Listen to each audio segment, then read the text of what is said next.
Afaliana manokana ho ahy izao fionatsika androany izao hoentina mankalaza ny fito-pirenentsika malagasy.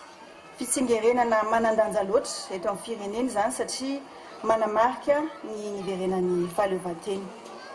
Misaotra manokana tamin'ny tononkalo izay natolotry finoana teo.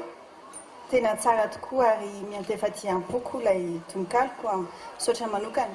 Torak'izany koa tamin'ilay angano momba ny kotikely. Be dia be ny lesona afaka raisitsika amin'ny angano entsika teo iny ka dia isaorana be dia be tamin'ny fisafidianany angano iny.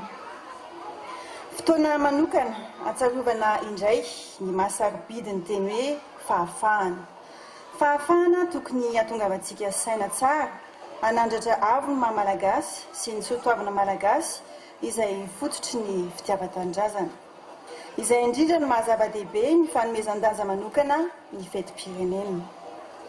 Amin'ny soatoavana malagasy dia loloavana tapon'ny loha ary fanaja ny Ray aman-dreny.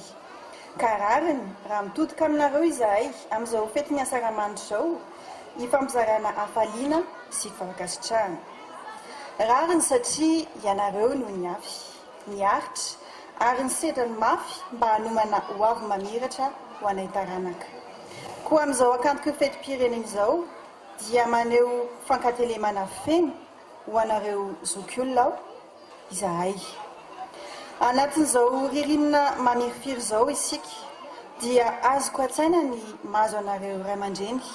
Koa tonga eto izahay hitondra hafanana, koa manolotra ireto bodofotsy sy sakafo mafana ireto ho anareo izahay. Tsy diso anjara ihany koa ianareo ankizy, zandry, zanaka amin'izao volana Jona izao, volana izay volana natokana ho an'ny ankizy. Ianareo ankizy mantsy no olom-pirenena rapitso, ianareo no fototry ny fampandrosoana sy rehare amin'ny ho avy. Niara-ny lalao sy ny haino ny anganosika teo ankizy. Fanampin'izany dia izara arendrina sy zava-mamy isan-karazany ary sakafo mafana ihany koa izahay.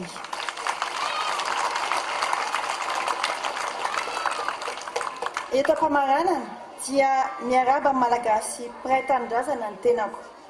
Ny faniriana dia mba hiaina izany fahafahana izany avokoa isika malagasy rehetra ary hanao fety ny asaramanitra ao anaty filaminana sy fifankatsiavana. Rehefa fetim-pirenena toy izao dia misy foana ny afomanga. Ny fanoko rehefa mifarana ny afomanga, hitanao rehefa le bouquet final iny le tsy mijanona tsony iny le afomanga dia manao vœu aho. Ny vœu dia firariana manokana. Ka ny rariko ho an'ny vahoaka malagasy amin'ity taona ity dia ilay ao anatin'ny tononkirany hiram-pirenenantsika manao hoe hiadana sy ho finaritra. Koa mirary fiadanam-po ho amin'ny malagasy tsirairay avy ary samy manao fety finaritra isika rehetra.